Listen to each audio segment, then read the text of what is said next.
ਸਤਿ ਸ਼੍ਰੀ ਅਕਾਲ ਜੀ ਸਾਰਿਆਂ ਨੂੰ। मैं ਤੁਹਾਡਾ ਆਪਣਾ Jaspreet Singh attorney at law ਤੇ ਆਪਣਾ ਇਹ ਅੱਜ ਦਾ ਪ੍ਰੋਗਰਾਮ ਹੈ ਵੀਕਲੀ ਅਪਡੇਟਸ ਔਨ ਇਮੀਗ੍ਰੇਸ਼ਨ। ਇਹਦੇ ਵਿੱਚ ਜਿੱਥੇ ਆਪਾਂ ਅਮਰੀਕਾ ਦੀ ਇਮੀਗ੍ਰੇਸ਼ਨ ਦੀ ਗੱਲ ਕਰਦੇ ਹਾਂ ਉੱਥੇ ਨਾਲ ਹੀ ਤੁਹਾਡੇ ਜਿਹੜੇ ਸਵਾਲਾਂ ਦੇ ਜਵਾਬ ਆ ਉਹ ਵੀ ਦੇਣ ਦੀ ਕੋਸ਼ਿਸ਼ ਕਰਦੇ ਹਾਂ। ਸੋ ਸਾਰਿਆਂ ਤੋਂ ਪਹਿਲਾਂ ਤਾਂ ਜਿਹੜੀਆਂ ਮੇਨ ਖਬਰਾਂ ਇਸ ਵੀਕ ਦੀਆਂ ਇਮੀਗ੍ਰੇਸ਼ਨ ਨਾਲ ਸੰਬੰਧਿਤ ਉਹ ਇਹ ਹੈਗੀਆਂ ਕਿ ਇੱਕ ਤਾਂ ਵਾਈਟ ਹਾਊਸ ਨੇ ਅਜੇ ਤੱਕ ਜਿਹੜੀ ਰਿਮੇਨ ਇਨ ਮੈਕਸੀਕੋ ਪਾਲਿਸੀ ਆ ਉਹਦੇ ਤੇ ਕੋਈ ਆਪਣਾ ਐਕਸ਼ਨ ਨਹੀਂ ਲਿਆ, ਕਿਉਂਕਿ ਇਹ ਜਿਹੜੀ ਪਾਲਿਸੀ ਹੈਗੀ ਆ ਇਹ ਪਿੱਛੇ ਸੁਪਰੀਮ ਕੋਰਟ ਦੇ ਵਿੱਚ ਕੇਸ ਗਿਆ ਸੀ ਤੇ ਸੁਪਰੀਮ ਕੋਰਟ ਨੇ ਕਿਹਾ ਸੀ ਕਿ ਜਿਹੜੀ ਸਰਕਾਰ ਹੈ ਤੇ ਕੋਈ ਬੰਦਿਸ਼ ਨਹੀਂ ਹੈਗੀ ਇਹਨੂੰ ਲਾਗੂ ਕਰਨ ਦੀ। ਜੇ ਸਰਕਾਰ ਚਾਹੇ ਤਾਂ ਇਹਨੂੰ ਨਹੀਂ ਵੀ ਲਾਗੂ ਕਰ ਸਕਦੀ, ਕਿਉਂਕਿ ਇਹਨਾਂ ਨੇ ਪਹਿਲਾਂ ਇਹ ਬੰਦ ਕਰਤੀ ਸੀ। ਫਿਰ ਟੈਕਸਸ ਤੇ ਹੋਰ ਸਟੇਟਾਂ ਨੇ ਡਿਸਟ੍ਰਿਕਟ ਕੋਰਟ 'ਚ ਕੇਸ ਕੀਤਾ। ਉਹ ਡਿਸਟ੍ਰਿਕਟ ਜੱਜ ਨੇ ਕਿਹਾ ਵੀ ਇਹ ਜਿਹੜੀ ਪਾਲਿਸੀ ਆ ਇਹ ਲਾਗੂ ਰਹਿਣੀ ਚਾਹੀਦੀ ਹੈ। ਇਹਨਾਂ ਨੇ ਅਪੀਲ ਕੀਤੀ, ਅਪੀਲ ਦੇ ਵਿੱਚ ਵੀ ਉਹਦੀ ਫੇਵਰ 'ਚ ਕੀਤਾ। ਇਹ ਫਿਰ ਸੁਪਰੀਮ ਕੋਰਟ 'ਚ ਗਏ, ਪਰ ਸੁਪਰੀਮ ਕੋਰਟ ਨੇ ਗੱਲ ਇਹ ਕਹੀ ਆ ਵੀ ਇਹਨਾਂ ਦੀ ਮਤਲਬ ਮਰਜ਼ੀ ਆ ਕਿ ਲਾਗੂ ਰੱਖਣਾ ਕਿ ਨਹੀਂ ਰੱਖਣਾ, ਪਰ ਸਰਕਾਰ 'ਤੇ ਕੋਈ ਪਾਬੰਦੀ ਨਹੀਂ ਹੈਗੀ। ਜੇ ਸਰਕਾਰ ਚਾਹੇ ਤਾਂ ਇਹਨੂੰ remain in Mexico the policy ਇਹਨੂੰ ਬੰਦ ਕਰ ਸਕਦੀ ਆ, ਪਰ ਅਜੇ ਤੱਕ ਗੌਰਮੈਂਟ ਨੇ ਇਹਦੇ ਉੱਤੇ ਕੋਈ ਆਪਣਾ ਜਿਹੜਾ ਹੈਗਾ ਉਹ ਸਟੈਂਡ ਕਲੀਅਰ ਨਹੀਂ ਕੀਤਾ। ਉਸ ਜਿਹੜੀ ਹੈਗੀ ਆ ਉਹ ਵਿਕਟਰੀ ਤੋਂ ਬਾਅਦ ਹੁਣ ਆਉਂਦਾ ਸਮਾਂ ਦੱਸੂਗਾ ਵੀ ਇਹ ਕੀ ਕਰਦੇ ਆ, ਪਰ ਅਜੇ ਤੱਕ ਉਹ ਜਿਹੜੀ ਪਾਲਿਸੀ ਆ ਉਹ ਲਾਗੂ ਜਿਹੜੀ ਆ ਉਹ ਨਹੀਂ ਹੈ। ਤੇ ਹੁਣ ਗੌਰਮੈਂਟ ਪੱਕਾ ਕੀ ਫੈਸਲਾ ਕਰਦੀ ਹੈ ਵੀ ਲਾਗੂ ਕਰੇਗੀ ਕਿ ਨਹੀਂ ਕਰੇਗੀ ਇਹਦੇ ਬਾਰੇ ਕੁਝ ਨਹੀਂ ਕਹਿ ਸਕਦੇ, ਪਰ ਸੁਪਰੀਮ ਕੋਰਟ ਵੱਲੋਂ ਸਰਕਾਰ ਨੂੰ ਹਰੀ ਝੰਡੀ ਮਿਲ ਗਈ ਆ ਕਿ ਜੇ ਉਹ ਚਾਹਣ ਤਾਂ ਇਹਨੂੰ ਲਾਗੂ ਨਾ ਕਰਨ ਤਾਂ ਬਿਲਕੁਲ ਠੀਕ ਆ। ਅਗਲਾ ਜਿਹੜਾ ਹੈਗਾ ਖਬਰ, ਜਿਹੜੀ ਅਗਲੀ ਖਬਰ ਆ ਉਹ ਹੈਗੀ ਆ ਕਿ ਜਿਹੜੇ 400 ਬੱਚੇ ਸੈਪਰੇਟ ਕੀਤੇ ਗਏ ਸੀ ਪਿਛਲੀ ਸਰਕਾਰ ਦੁਆਰਾ ਬਾਰਡਰ 'ਤੇ, ਉਹਨਾਂ ਨੂੰ ਉਹਦੇ ਪੇਰੈਂਟਸ ਦੇ ਨਾਲ ਜਿਹੜਾ ਉਹ ਰੀਯੂਨਾਈਟ ਕਰ ਦਿੱਤਾ ਗਿਆ।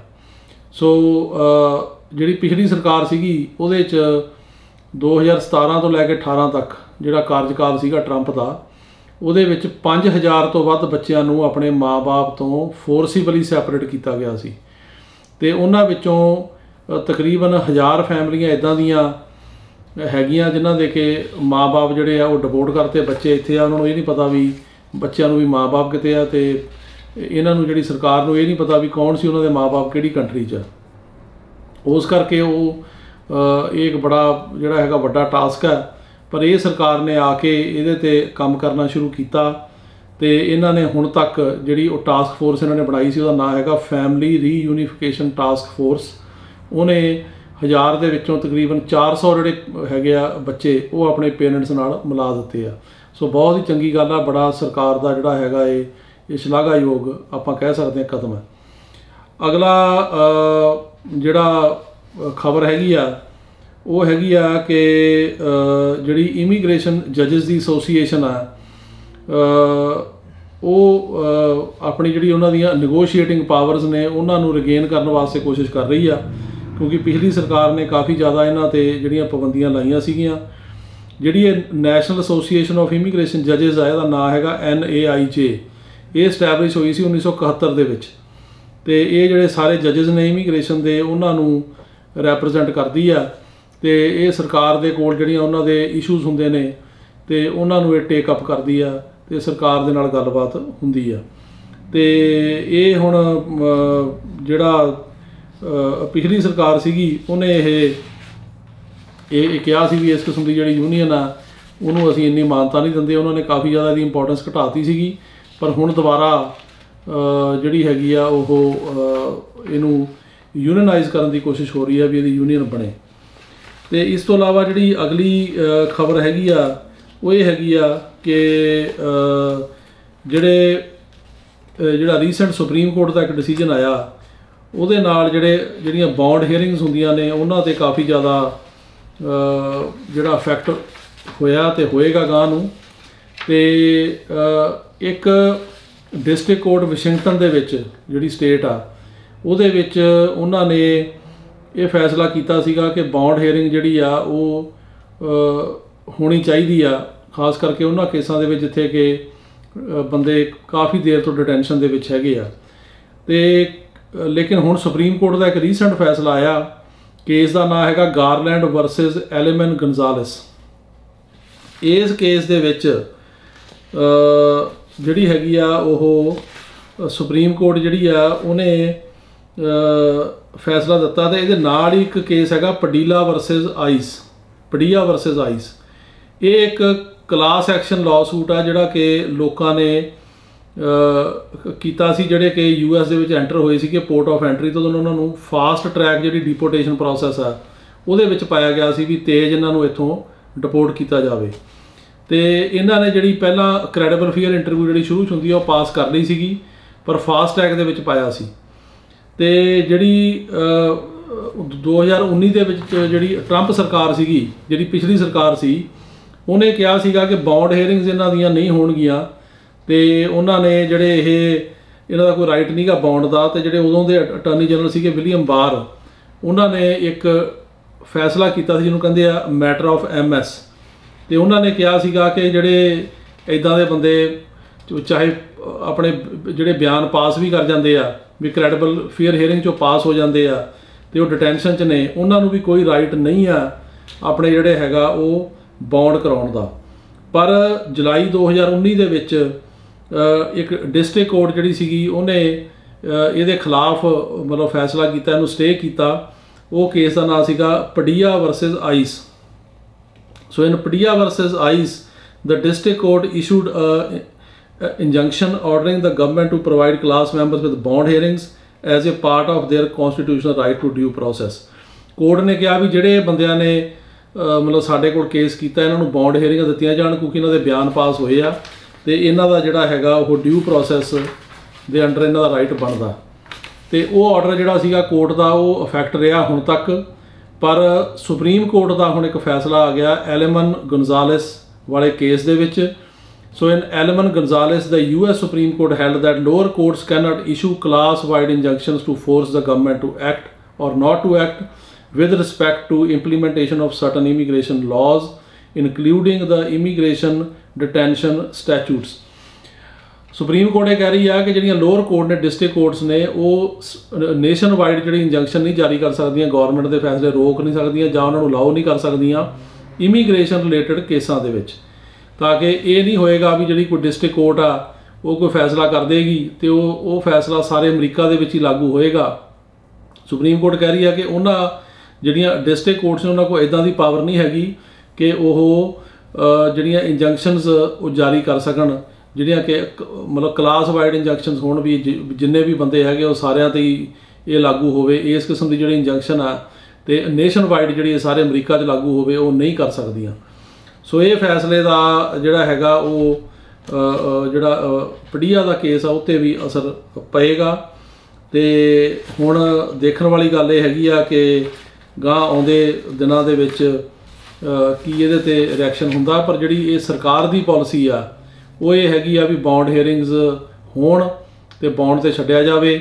ਤਾਂ IC ਕਾਫੀ ਲੋਕਾਂ ਨੂੰ ਬੌਂਡ ਕਰ ਦਿੰਦੀ ਹੈ, ਜਿਹੜੀ ਇਮੀਗ੍ਰੇਸ਼ਨ ਤੇ ਕਸਟਮ ਇਨਫੋਰਸਮੈਂਟ ਆ ਤੇ ਉਹ ਕਾਫੀ ਲੋਕਾਂ 'ਤੇ ਉਹ ਬੌਂਡ ਕਰਦੀ ਆ ਤੇ ਜਾਂ ਫਿਰ ਇਮੀਗ੍ਰੇਸ਼ਨ ਜੱਜ ਕਰਦੇ ਆ। ਤੇ ਜਿਹੜੀ ਗੌਰਮੈਂਟ ਦਾ ਜਿਹੜਾ ਇਸ ਇਸ਼ੂ 'ਤੇ ਰਵੱਈਆ ਉਹ ਹਾਂ ਪੱਖੀ ਆ ਉਹ ਬੌਂਡ ਹੀਅਰਿੰਗ ਕਰਨ ਦਾ। ਪਰ ਸੁਪਰੀਮ ਕੋਰਟ ਨੇ ਜਿਹੜੀਆਂ ਹੁਣ ਛੋਟੀਆਂ ਕੋਰਟਾਂ ਨੇ, ਡਿਸਟ੍ਰਿਕਟ ਕੋਰਟਸ ਨੇ, ਉਹਨਾਂ ਨੂੰ ਰੋਕ ਦਿੱਤਾ ਕਿ ਉਹ ਇਮੀਗ੍ਰੇਸ਼ਨ ਦੇ ਮੈਟਰਾਂ ਦੇ ਵਿੱਚ ਕੋਈ ਇੰਜੰਕਸ਼ਨ ਜਾਂ ਕੋਈ ਆਰਡਰ ਜਿਹੜਾ ਉਹ ਕਲਾਸ ਇੰਜੰਕਸ਼ਨ ਜਾਂ ਕਲਾਸ ਆਰਡਰ ਨਹੀਂ ਜਾਰੀ ਕਰ ਸਕਦੀ। ਸੋ ਬੜਾ ਇੰਪੋਰਟੈਂਟ ਫੈਸਲਾ ਹੈ। ਤੇ ਇਹਦੇ ਨਾਲ ਨਾਲ ਜਿਹੜੀ ਅਗਲੀ ਖਬਰ ਹੈਗੀ ਆ ਉਹ ਇਹ ਆ ਕਿ ਇੱਕ ਰਿਪੋਰਟ ਆਈ ਆ ਜਿਹੜੀ ਕਿ ਕਹਿ ਰਹੀ ਆ ਕਿ ਜਿਹੜੀ US ਕਸਟਮ ਤੇ ਬਾਰਡਰ ਪ੍ਰੋਟੈਕਸ਼ਨ ਆ ਉਹਨੇ ਜਿਹੜੇ ਬੰਦੇ ਬਾਰਡਰ ਕ੍ਰਾਸ ਕਰਕੇ ਆਉਂਦੇ ਆ ਫੜੇ ਜਾਂਦੇ ਆ, ਕਾਫੀ ਬੰਦਿਆਂ ਦੇ ਕੇਸ ਜਿਹੜੇ ਹੈਗੇ ਆ ਉਹ ਕੋਰਟ 'ਚ ਨਹੀਂ ਭੇਜੇ, ਕੋਰਟਾਂ 'ਚ ਨਹੀਂ ਭੇਜੇ ਤੇ ਉਹ ਮਤਲਬ ਫੇਲੀਅਰ ਟੂ ਪ੍ਰੋਸੀਕਿਊਟ ਹੋ ਗਿਆ ਤੇ ਉਹ ਕੇਸ ਬੰਦ ਕਰ ਦਿੱਤੇ ਗਏ। ਤੇ ਇਹਦੇ 'ਚ ਹੈਗਾ according to the report released last week by transaction records access clearing house TRAC track of Syracuse University, tens of thousands of cases across the country were being closed over CBP's failure to complete what is called the ministerial task। ਜਿਹੜੀ US Custom and Border ਜਿਹੜੀ petrol ਆ ਉਹਨੇ ਜਿਹੜੇ ਇਹਨਾਂ ਦੇ case ਸੀ, ਇਹਨਾਂ ਦੇ ਜਿਹੜੇ NTAs ਵਗੈਰਾ ਸੀ ਇਸ਼ੂ ਕਰਕੇ ਜਾਂ ਕੇਸ ਜਿਹੜੇ ਆ ਉਹ ਕੋਰਟਾਂ 'ਚ ਭੇਜਣੇ ਸੀ ਤੇ ਉਹਨਾਂ ਨੇ ਨਹੀਂ ਭੇਜੇ ਹਜ਼ਾਰਾਂ ਬੰਦਿਆਂ ਦੇ, ਜਿਹਦੇ ਕਰਕੇ ਕਿ ਕੋਰਟਾਂ ਨੇ ਉਹ ਕੇਸ ਜਿਹੜੇ ਉਹ ਬੰਦ ਕਰਤੇ ਜਾਂ ਕੋਰਟਾਂ 'ਚ ਗਏ ਹੀ ਨਹੀਂ। ਸੋ ਇਹ ਜਿਹੜੀ ਰਿਪੋਰਟ ਆ ਇਹ ਰਿਵੀਲ ਕਰਦੀ ਆ।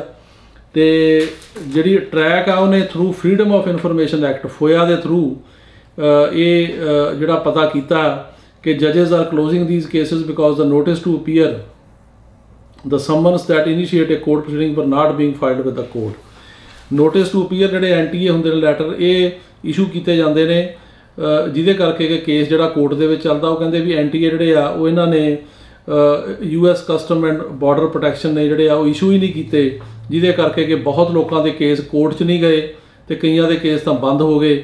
ਸੋ ਇਹ ਇੱਕ ਇਸ ਕਿਸਮ ਦੀ ਗੱਲ ਆ ਕਿ ਇਹ ਜਿਹੜੇ ਇੱਥੇ ਬੰਦੇ ਆਉਂਦੇ ਉਹਨਾਂ ਨੂੰ ਪਤਾ ਕਿ ਆਮ ਬੰਦਿਆਂ ਦੇ ਕਈਆਂ ਦੀ ਡੇਟ ਬੋਲਦੀ ਹੈ ਸਿਸਟਮ 'ਚ, ਕਈਆਂ ਦੀ ਡੇਟ ਹੀ ਨਹੀਂ ਬੋਲਦੀ, ਮਤਲਬ ਉਹਨਾਂ ਦਾ ਕੇਸ ਅੱਗੇ ਭੇਜਿਆ ਹੀ ਨਹੀਂ ਉਹਨਾਂ ਨੇ ਇਮੀਗ੍ਰੇਸ਼ਨ ਕੋਰਟ ਦੇ ਵਿੱਚ। ਤੇ ਜਿਹਦੇ ਕਰਕੇ ਕਿ ਇਹ ਜਿਹੜੀ ਰਿਪੋਰਟ ਕਹਿ ਰਹੀ ਹੈ ਵੀ ਕਾਫੀ ਕੇਸ ਜਿਹੜੇ ਨੇ ਉਹਦੇ ਜਿਹੜੇ ਰੈਲੇਵੈਂਟ ਡਾਕੂਮੈਂਟਸ ਨੇ ਜਿਹਨੂੰ ਕਿ NTA ਕਹਿੰਦੇ ਆ, ਨੋਟਿਸ ਟੂ ਅਪੀਅਰ, ਉਹ ਇਮੀਗ੍ਰੇਸ਼ਨ ਜਿਹੜੀਆਂ ਕੋਰਟਾਂ ਨੇ ਉਹਨਾਂ ਦੇ ਵਿੱਚ ਫਾਈਲ ਹੀ ਨਹੀਂ ਕੀਤੇ ਗਏ ਗੌਰਮੈਂਟ ਦੁਆਰਾ। ਤੇ ਇਹ ਇੱਕ ਬੜਾ ਜਿਹੜਾ ਹੈਗਾ ਇੰਪੋਰਟੈਂਟ ਇਹ ਰਿਪੋਰਟ ਆ ਜੋ ਕਿ ਇਹ ਦੱਸਦੀ ਆ ਕਿ ਕਿੱਦਾਂ ਜਿਹੜਾ ਹੈਗਾ ਉਹ ਗੌਰਮੈਂਟ ਦੀ ਜਾਂ ਉਹਨਾਂ ਦੇ ਬੰਦਿਆਂ ਦੀ ਅਣਗਹਿਲੀ ਕਰਕੇ ਬਹੁਤ ਸਾਰੇ ਕੇਸ ਜਿਹੜੇ ਨੇ ਕੋਰਟਾਂ 'ਚ ਉੱਦਾਂ ਹੀ ਪਏ ਨੇ, ਡੇਟਾਂ ਨਹੀਂ ਆ ਰਹੀਆਂ ਜਾਂ ਕੋਰਟ 'ਚ ਭੇਜੇ ਨਹੀਂ ਗਏ ਜਾਂ ਬੰਦ ਹੋ ਗਏ। ਤੇ ਇਸ ਤੋਂ ਇਲਾਵਾ ਜਿਹੜੀ ਅਗਲੀ ਖਬਰ ਹੈਗੀ ਆ ਉਹ ਅਸਾਈਲਮ ਦੇ ਕੇਸਾਂ ਬਾਰੇ ਆ ਜੀ। ਅਸਾਈਲਮ ਦੇ ਕੇਸ ਜਿਹੜੇ ਹੈਗੇ ਉਹ ਪਾਸ ਹੋ ਰਹੇ ਆ ਤੇ ਉਹਨਾਂ ਦਾ ਜਿਹੜਾ ਹੈਗਾ ਸਾਡੇ ਇਸ ਵੀਕ ਦੇ ਵਿੱਚ 4 ਕੇਸ ਲੱਗੇ ਸੀ ਤੇ ਅਕਾਲ ਪੁਰਖ ਵਾਹਿਗੁਰੂ ਦੀ ਕਿਰਪਾ ਨਾਲ ਚਾਰੇ ਪਾਸ ਹੋਏ ਆ। ਉਹਦੇ ਵਿੱਚ ਜਿਹੜੇ 2 ਕੇਸ ਕੈਲੀਫੋਰਨੀਆ, 2 ਨਿਊਯਾਰਕ, ਤੇ ਉਹਦੇ 'ਚ ਜਿਹੜਾ ਇਸ਼ੂ ਸੀਗੇ ਉਹ ਕ੍ਰੈਡੀਬਿਲਿਟੀ ਦਾ ਤਾਂ ਹੁੰਦਾ ਹੀ ਹੈ, ਨਾਲ ਰੀਲੋਕੇਸ਼ਨ ਸੀ ਤੇ ਉਹਨੂੰ ਅਸੀਂ ਜਿਹੜਾ ਹੈਗਾ ਉਹ ਟੈਕਲ ਕੀਤਾ ਤੇ ਜਿਹੜਾ ਰਿਜ਼ਲਟ ਹੈਗਾ ਉਹ ਸਾਡੇ ਕਲਾਇੰਟਸ ਦੇ ਫੇਵਰ ਦੇ ਵਿੱਚ ਆਇਆ। ਤੇ ਇਹਦੇ ਨਾਲ ਨਾਲ ਮੈਂ ਇੱਕ ਵਾਰੀ ਜਿਹੜਾ ਅਗਸਤ ਦਾ ਵੀਜ਼ਾ ਬੁਲਟਨ ਹੈ, ਕਿਉਂਕਿ ਇਹਦੇ ਬਾਰੇ ਕਾਫੀ ਇਨਕੁਆਇਰੀਆਂ ਆਈਆਂ ਨੇ, ਇੱਕ ਵਾਰੀ ਫੇਰ ਤੁਹਾਨੂੰ ਪੜ੍ਹ ਕੇ ਸੁਣਾ ਦਾਂ ਕਿ ਨੰਬਰਸ ਜ਼ਿਆਦਾ ਮੂਵ ਨਹੀਂ ਹੋਏ। ਸੋ ਜਿਹੜੀ F4 ਕੈਟੇਗਰੀ ਆ ਉੱਥੇ ਚੱਲ ਰਿਹਾ 15 ਸਤੰਬਰ 2005। ਜਿਹੜੀ F3 ਕੈਟੇਗਰੀ ਆ ਜਿਹੜੀ ਕਿ US ਸਿਟੀਜ਼ਨ ਦੇ ਮੈਰਿਡ ਬੱਚੇ ਤੇ ਉਹਨਾਂ ਦੇ ਗਾਂ 21 ਸਾਲ ਤੋਂ ਘੱਟ ਬੱਚਿਆਂ ਦੀ, ਉੱਥੇ ਚੱਲ ਰਿਹਾ 22 ਨਵੰਬਰ 2008। F2B ਕੈਟੇਗਰੀ ਦੇ ਵਿੱਚ ਜਿਹੜੀ ਕਿ ਗ੍ਰੀਨ ਕਾਰਡ ਹੋਲਡਰ ਦੇ ਅਨਮੈਰਿਡ ਬੱਚੇ ਨੇ ਓਵਰ 21, ਉੱਥੇ ਚੱਲ ਰਿਹਾ ਜੀ 22 ਸਤੰਬਰ 2015। F2A ਕੈਟੇਗਰੀ ਆ ਗ੍ਰੀਨ ਕਾਰਡ ਹੋਲਡਰ ਦੇ ਹਸਬੈਂਡ ਵਾਈਫ ਤੇ 21 ਸਾਲ ਤੋਂ ਘੱਟ ਬੱਚੇ ਕਰੰਟ ਆ। F1 ਕੈਟੇਗਰੀ ਹੈਗੀ ਆ unmarried sons and daughters of US citizens, ਜਿਹੜੀ ਕਿ ਉੱਥੇ ਚੱਲ ਰਿਹਾ ਜੀ 1 ਦਸੰਬਰ 2014। ਤੇ ਜਿਹੜੀਆਂ ਡੇਟਾਂ ਦੇ ਉੱਤੇ ਡਾਕੂਮੈਂਟ ਮੰਗੇ ਜਾ ਰਹੇ ਨੇ ਇਮੀਗ੍ਰੇਸ਼ਨ ਦੁਆਰਾ ਉਹ ਹੈਗੀਆਂ ਜੀ F4 ਤੇ ਜਿਹੜੀ ਭਰਾ ਭੈਣ ਦੀ ਕੈਟੇਗਰੀ ਆ 22 ਫਰਵਰੀ 2006, F3 'ਚ ਹੈਗਾ 8 ਨਵੰਬਰ 2009, F2B 'ਚ ਹੈਗਾ ਜੀ 1 ਜਨਵਰੀ 2017, F2A ਕਰੰਟ ਹੈ ਤੇ F1 'ਚ ਹੈਗਾ 8 ਅਗਸਤ 2016। ਸੋ ਜਿਵੇਂ ਮੈਂ ਲਾਸਟ ਟਾਈਮ ਵੀ ਦੱਸਿਆ ਸੀ ਕਿ ਕੈਟੇਗਰੀਆਂ ਜ਼ਿਆਦਾ ਮੂਵ ਨਹੀਂ ਹੋਈਆਂ ਤੇ ਇਹ ਗੱਲ ਬੜੀ ਜਿਹੜੀ ਅਫਸੋਸਨਾਕ ਹੈ ਕਿ ਜਿਹੜੀਆਂ ਕੈਟੇਗਰੀ ਸੀਗੀਆਂ ਉਹ ਮੂਵ ਨਾ ਹੋਣ ਕਰਕੇ ਕੀ ਹੋਇਆ ਕਿ ਇਹਦੇ 'ਚ ਅਜੇ ਉੱਥੇ ਖੜਾ ਕੰਮ ਜ਼ਿਆਦਾ ਅੱਗੇ ਨਹੀਂ ਗਿਆ ਜਦੋਂ ਕਿ ਜਾਣਾ ਚਾਹੀਦਾ, ਕਿਉਂਕਿ ਬਹੁਤ ਲੋਕ ਜਿਹੜੇ ਵੇਟ ਕਰ ਰਹੇ ਆ ਬਹੁਤ ਸਾਲਾਂ ਤੋਂ, ਲੇਕਿਨ ਅਜੇ ਤੱਕ ਜਿਹੜੀਆਂ ਕੈਟੇਗਰੀਜ਼ ਵਗੈਰਾ ਹੈਗੀਆਂ ਉਹ ਜ਼ਿਆਦਾ ਮੂਵ ਨਹੀਂ ਹੋਈਆਂ। ਇਹ ਤੋਂ ਇਲਾਵਾ ਜਿਹੜਾ ਹੋਰ ਇੰਪੋਰਟੈਂਟ ਗੱਲ ਕਰਨੀ ਆ ਮੈਂ ਜਿਵੇਂ ਲਾਸਟ ਟਾਈਮ ਵੀ ਕੀਤੀ ਸੀ PD ਦੇ ਕੇਸਾਂ ਬਾਰੇ। ਕੇਸ ਹੈਗਾ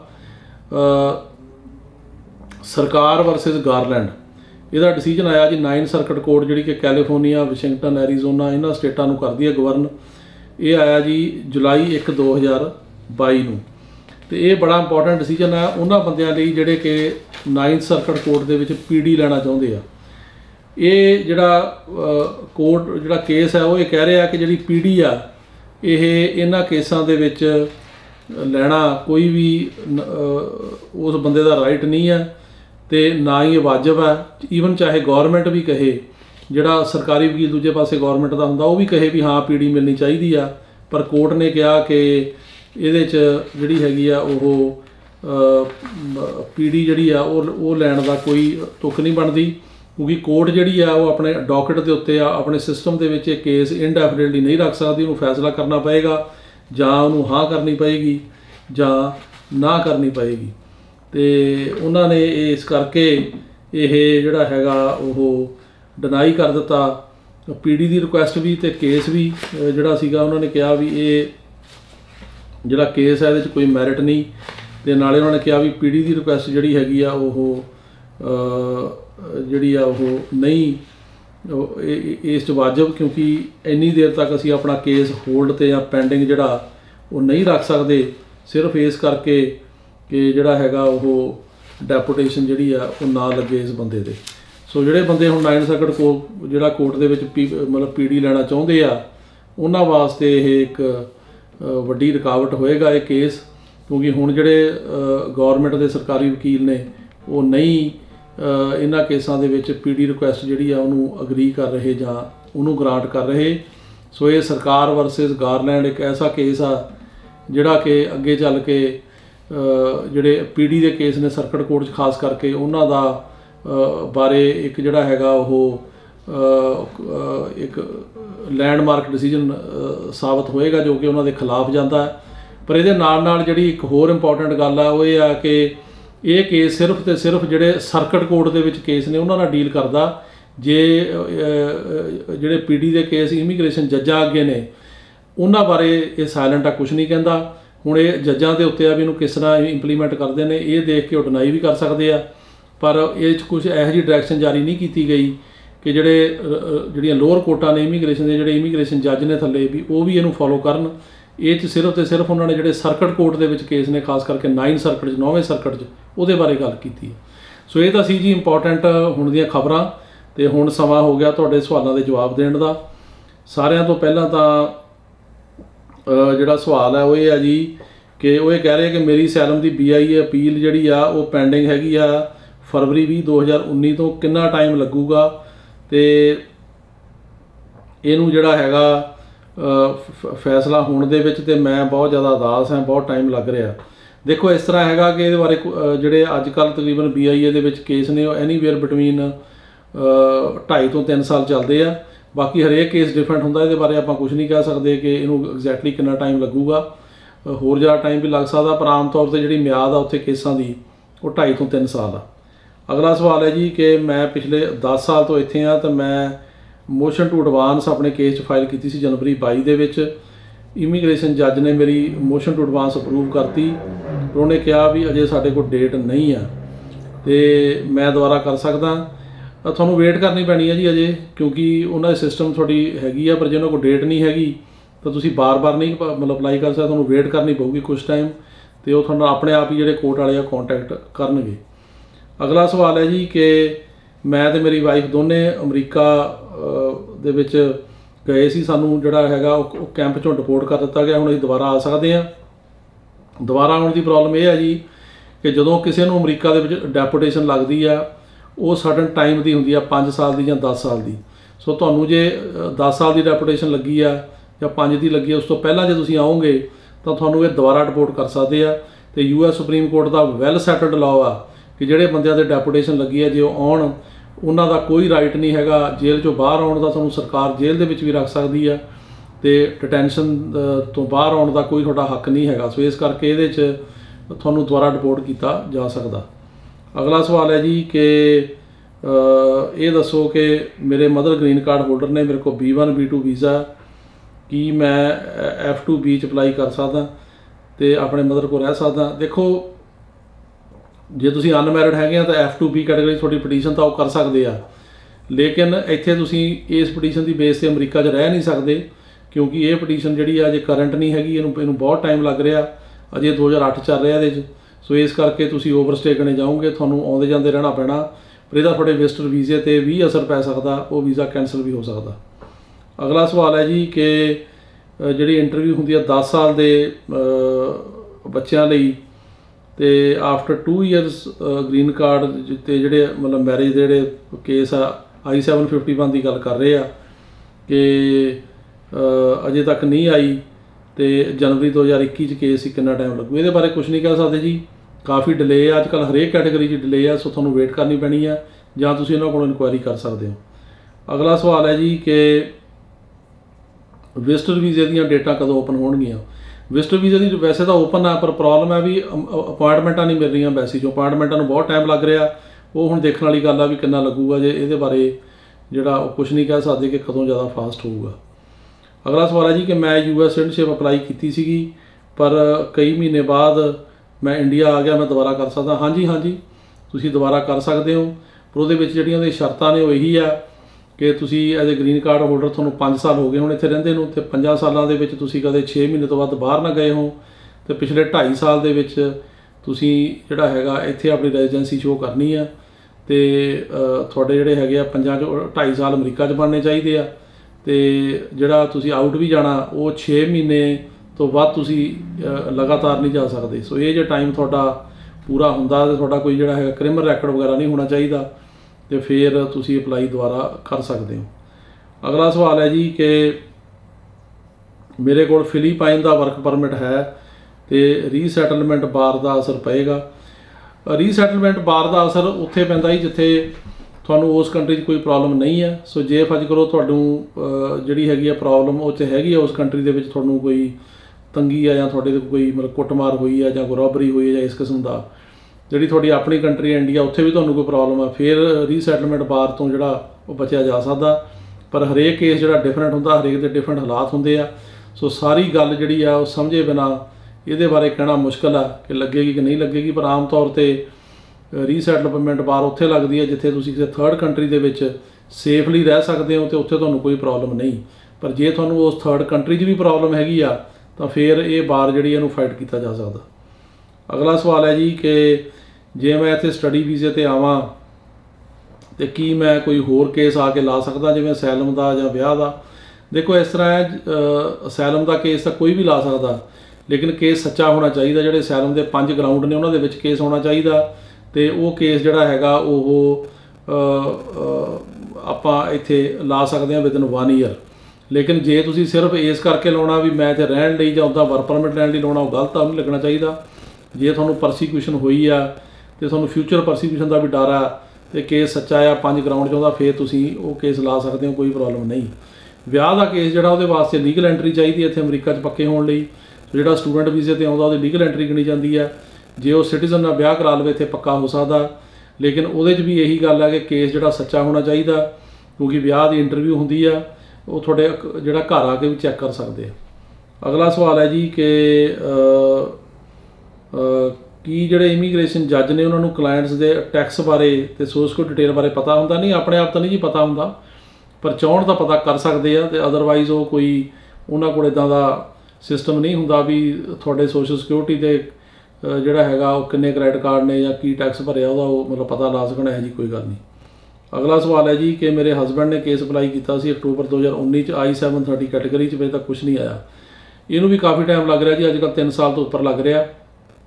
I-730 ਉਹ ਕੈਟੇਗਰੀ ਆ ਜਿਹਦੇ ਵਿੱਚ ਕਿ ਜਿਨ੍ਹਾਂ ਦੇ ਅਸੈਲਮ ਦੇ ਕੇਸ ਪਾਸ ਹੁੰਦੇ ਆ, ਉਹ ਆਪਣੇ ਹਸਬੈਂਡ ਜਾਂ ਵਾਈਫ ਜਾਂ ਛੋਟੇ ਬੱਚਿਆਂ ਦਾ ਅਪਲਾਈ ਕਰਦੇ 21 ਸਾਲ ਤੋਂ ਘੱਟ ਵਾਲਿਆਂ ਦਾ, ਪਰ ਅਜੇ ਤੱਕ ਇਹਦੀ ਵੀ ਕੋਈ ਜਿਹੜਾ ਕਾਫੀ ਜ਼ਿਆਦਾ ਡਿਲੇ ਆ ਇਹਦੇ ਵਿੱਚ। ਅਗਲਾ ਸਵਾਲ ਹੈ ਜੀ ਕਿ ਜੇ ਸਟੂਡੈਂਟ ਵੀਜ਼ਾ ਜੇ ਸਟੂਡੈਂਟ ਅਸੈਲਮ ਫਾਈਲ ਕਰਦਾ ਤਾਂ ਕਿੰਨਾ ਬੌਂਡ ਪੈਂਦਾ? ਬੌਂਡ ਤਾਂ ਪੈਂਦਾ ਜੀ ਜੇ ਬੰਦਾ ਇੱਥੇ ਇਲੀਗਲੀ ਐਂਟਰ ਹੁੰਦਾ। ਸੋ ਜਿਹੜਾ ਬੰਦਾ ਸਟੂਡੈਂਟ ਵੀਜ਼ੇ 'ਤੇ ਲੀਗਲ ਐਂਟਰ ਹੋਇਆ ਉਹਨੂੰ ਤਾਂ ਕੋਈ ਬੌਂਡ ਨਹੀਂ ਪੈਣਾ, ਪਰ ਜੇ ਤੁਸੀਂ ਬਾਰਡਰ ਟੱਪ ਕੇ ਆਓਗੇ ਇਲੀਗਲ ਤਰੀਕੇ ਦੇ ਨਾਲ ਫਿਰ ਬੌਂਡ ਪੈਂਦਾ। ਤੇ ਉਹ ਬੌਂਡ ਦਾ ਜੇ ਆਈਸ ਪਾਵੇ ਤਾਂ ਉਹ ਘੱਟ ਹੁੰਦਾ $3000 ਦਾ, ਜੇ ਇਮੀਗ੍ਰੇਸ਼ਨ ਜੱਜ ਪਾਵੇ ਤਾਂ 15-20 ਹਜ਼ਾਰ ਦਾ ਵੀ ਹੋ ਸਕਦਾ। ਪਰ ਕਈ ਜਿਹੜੇ ਇਮੀਗ੍ਰੇਸ਼ਨ ਜੱਜ ਨੇ ਉਹ ਬੌਂਡ ਨੂੰ ਨਾ ਵੀ ਕਰਦੇ, ਡਿਨਾਈ ਵੀ ਕਰ ਦਿੰਦੇ ਆ। ਸੋ ਜਿਹਦੀ ਪਰ ਐਂਟਰੀ ਲੀਗਲ ਆ ਉਹਨੂੰ ਬੌਂਡ ਨਹੀਂ ਪੈਂਦਾ, ਜਿਹਦੀ ਇਲੀਗਲ ਐਂਟਰੀ ਜਿਹੜਾ ਬਾਰਡਰ 'ਤੇ ਫੜਿਆ ਜਾਂਦਾ ਉਹਨੂੰ ਬੌਂਡ ਪੈਂਦਾ। ਅਗਲਾ ਸਵਾਲ ਹੈ ਜੀ ਕਿ ਸਾਡੀ F3 ਕੈਟੇਗਰੀ 2008 ਮਈ ਦੀ ਡੇਟ ਆ, ਇੰਟਰਵਿਊ ਕਦੋਂ ਆਊਗੀ? ਸਾਡੇ ਪੇਪਰ ਸਾਰੇ ਸਬਮਿਟ ਹੋ ਗਏ ਅਕਤੂਬਰ 2020 'ਚ। ਇਹਦੇ ਬਾਰੇ ਅਜੇ ਕੁਝ ਨਹੀਂ ਕਹਿ ਸਕਦੇ ਜੀ, ਕਿਉਂਕਿ ਕਹਿਣ ਨੂੰ 2008 ਚੱਲ ਰਿਹਾ ਉੱਥੇ, ਪਰ ਬਹੁਤ ਸਲੋ ਆ, ਕੈਟੇਗਰੀਆਂ ਮੂਵ ਨਹੀਂ ਹੋ ਰਹੀਆਂ। ਕਾਫੀ 2008 ਦੇ ਕੇਸ ਜਿਹਨਾਂ ਦੀ ਇੰਟਰਵਿਊ ਨਹੀਂ ਆਈ, ਸੋ ਇਹਦੇ ਬਾਰੇ ਕਲੀਅਰ ਨਹੀਂ ਆਪਾਂ ਕਹਿ ਸਕਦੇ ਵੀ ਕਦੋਂ ਆਊ ਇੰਟਰਵਿਊ। ਅਗਲਾ ਸਵਾਲ ਹੈ ਜੀ ਕਿ ਇਹ ਦੱਸੋ ਕਿ ਟੂਰਿਸਟ ਵੀਜ਼ੇ ਦੀ ਡੇਟ ਕਦੋਂ ਓਪਨ ਹੋਏਗੀ? ਇਹਦੇ ਬਾਰੇ ਕੁਝ ਨਹੀਂ ਕਹਿ ਸਕਦੇ ਜੀ, ਡੇਟਾਂ ਜਿਹੜੀਆਂ ਨੇ ਬਹੁਤ ਡਿਲੇ ਆ ਜ਼ਿਆਦਾ, ਤੇ ਕਾਫੀ ਜ਼ਿਆਦਾ ਟਾਈਮ ਪਾ ਕੇ ਉਹ ਜਿਹੜੀਆਂ ਹੈਗੀਆਂ ਮਿਲ ਰਹੀਆਂ ਨੇ। ਅਗਲਾ ਸਵਾਲ ਹੈ ਜੀ ਕਿ ਮੇਰੇ ਇਨ-ਲॉज ਨਿਊਯਾਰਕ 1912 ਵਿੱਚ ਸਾਡਾ F3 ਕੇਸ ਅਪਲਾਈ ਕੀਤਾ ਸੀ, ਤੇ ਕਦੋਂ ਵਾਰੀ ਆਏਗੀ ਤਾਂ ਕੀ ਅਸੀਂ ਸਟੂਡੈਂਟ ਵੀਜ਼ੇ 'ਤੇ ਆ ਸਕਦੇ ਹਾਂ? ਦੇਖੋ ਅਜੇ 2008 ਚੱਲ ਰਿਹਾ, ਸੋ 12 ਨੂੰ ਤਾਂ ਟਾਈਮ ਲੱਗੂ, ਕਈ ਸਾਲ ਲੱਗਣਗੇ। ਸਟੂਡੈਂਟ ਵੀਜ਼ਾ ਤੁਸੀਂ ਟਰਾਈ ਕਰ ਸਕਦੇ ਹੋ, ਪਰ ਜਦੋਂ ਇਹ ਪਤਾ ਲੱਗ ਗਿਆ ਕਿ ਤੁਹਾਡੀ ਇਮੀਗ੍ਰੈਂਟ ਪਟੀਸ਼ਨ ਹੋਈ ਆ ਤਾਂ ਫਿਰ ਤੁਹਾਨੂੰ ਸਟੂਡੈਂਟ ਵੀਜ਼ਾ ਡਿਨਾਈ ਹੋ ਸਕਦਾ, ਕਿਉਂਕਿ ਉਹ 'ਚ ਇੰਟੈਂਟ ਦਾ ਸਵਾਲ ਆ ਜਾਂਦਾ ਕਿ ਤੁਸੀਂ ਤਾਂ ਅਮਰੀਕਾ ਰਹਿਣਾ ਚਾਹੁੰਦੇ ਹੋ।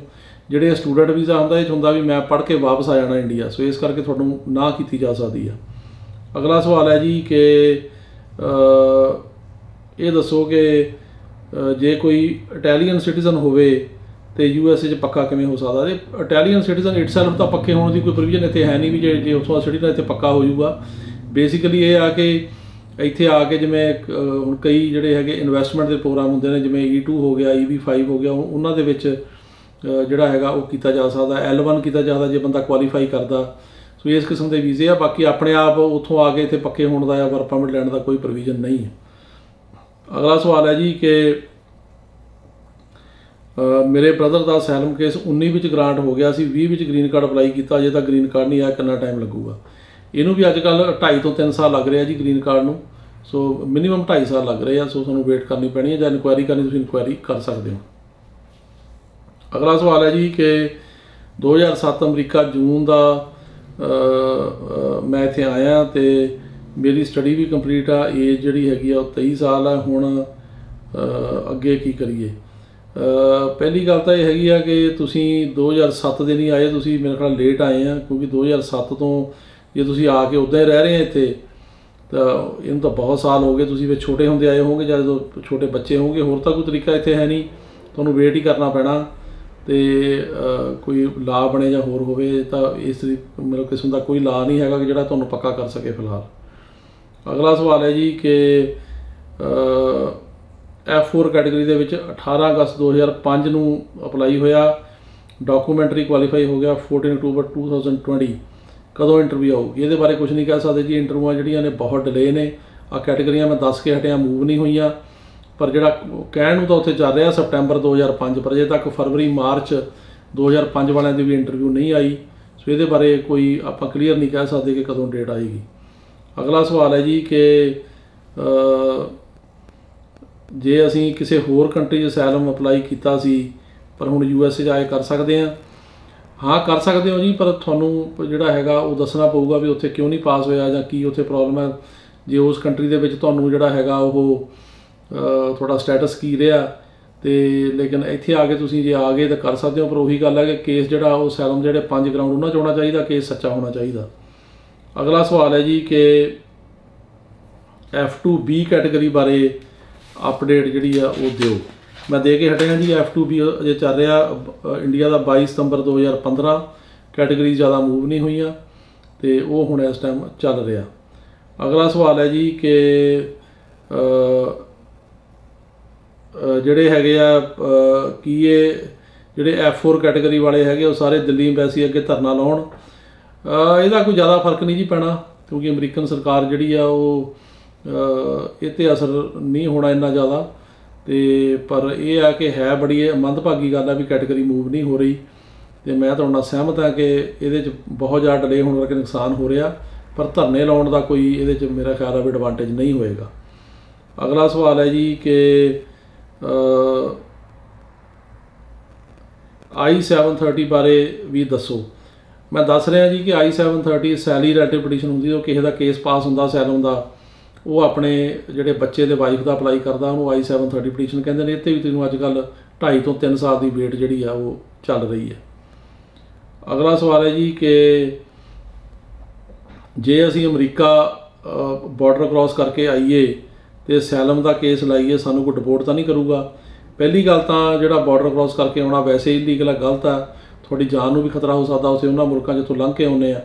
ਪਰ ਜੇ ਤੁਸੀਂ ਕੇਸ ਲਾਉਂਦੇ ਆ, ਤੁਹਾਡਾ ਕੇਸ ਜਿਹੜਾ ਹੈਗਾ ਅਸਾਈਲਮ ਦੇ 5 ਗਰਾਊਂਡਾਂ 'ਚ ਆਉਂਦਾ, ਤੁਹਾਨੂੰ ਪਾਸਟ ਪਰਸੀਕਿਊਸ਼ਨ ਹੋਈ ਆ, ਫਿਊਚਰ ਪਰਸੀਕਿਊਸ਼ਨ ਦਾ ਜਿਹੜਾ ਹੈਗਾ ਉਹ ਵੀ ਡਰ ਹੈ, ਤਾਂ ਅਸਾਈਲਮ ਤੁਸੀਂ ਲਾ ਸਕਦੇ ਹੋ। ਇੱਦਾਂ ਡਿਪੋਰਟ ਨਹੀਂ ਹੁੰਦੇ ਤੁਸੀਂ। ਉਹ ਕੇਸ ਚੱਲਦਾ, ਜੇ ਇੱਕ ਥਾਂ ਤੋਂ ਫੇਲ ਹੋ ਜਾਏ ਫਿਰ ਉਸ ਤੋਂ ਅੱਗੇ ਅਗਲੀਆਂ ਅਪੀਲਾਂ ਹੁੰਦੀਆਂ ਨੇ। ਇਮੀਗ੍ਰੇਸ਼ਨ ਜੱਜ ਤੋਂ ਜੇ ਫੇਲ ਹੋ ਗਿਆ BIA ਜਾ ਸਕਦੇ ਹੋ, BIA ਤੋਂ ਫਿਰ ਸਰਕਟ ਜਾ ਸਕਦੇ ਹੋ। ਸੋ ਇੱਦਾਂ ਟਾਈਮ ਮਿਲਦਾ ਹੈ। ਇਮੀਡੀਏਟਲੀ ਡਿਪੋਰਟ ਹੋਣ ਦੀ ਕੋਈ ਗੱਲ ਨਹੀਂ। ਜੇ ਸਾਰੇ ਹੀ ਅਪੀਲਾਂ ਫੇਲ ਹੋ ਜਾਣ ਫਿਰ ਜਿਹੜੀ ਡਿਪੋਰਟੇਸ਼ਨ ਵਗੈਰਾ ਉਹ ਲੱਗ ਸਕਦੀ ਹੈ।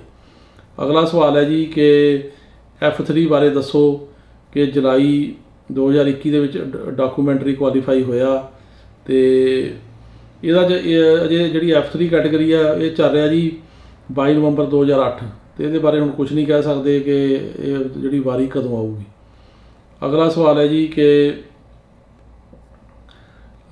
ਗ੍ਰੀਨ ਕਾਰਡ ਦੇ ਫੈਮਿਲੀ ਬਾਰੇ ਦੱਸੋ। ਜਿਹੜੇ ਗ੍ਰੀਨ ਕਾਰਡ ਹੋਲਡਰ ਆਪਣੇ ਹਸਬੈਂਡ ਵਾਈਫ ਅਤੇ ਬੱਚਿਆਂ ਦਾ ਅਪਲਾਈ ਕਰਦੇ, ਕਹਿਣ ਨੂੰ ਤਾਂ ਕਰੰਟ ਆ, ਪਰ ਅਜੇ ਉਹਦੀਆਂ ਵੀ ਇੰਟਰਵਿਊਜ਼ ਨਹੀਂ ਆ ਰਹੀਆਂ, ਬਹੁਤ ਜ਼ਿਆਦਾ ਸਲੋ ਆ।